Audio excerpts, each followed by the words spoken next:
Looking to manage your data usage on Wi-Fi while using X, Twitter on your PC? Follow these simple steps to enable autoplay videos from data usage settings. Begin by navigating to the main menu of your Twitter account.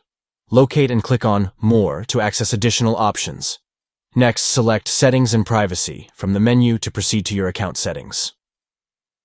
Under the section labeled Accessibility, Display, and Languages, find and click on Data Usage. Within the data usage settings, locate and click on Autoplay. Here, you can choose between enabling autoplay on cellular, Wi-Fi, or both, based on your preferences. By customizing these settings, you can control how videos autoplay on your Twitter feed, optimizing your data usage while enjoying a seamless viewing experience.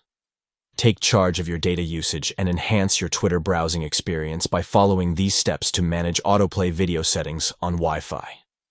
Stay connected and informed without worrying about excessive data consumption. Start optimizing your Twitter experience today.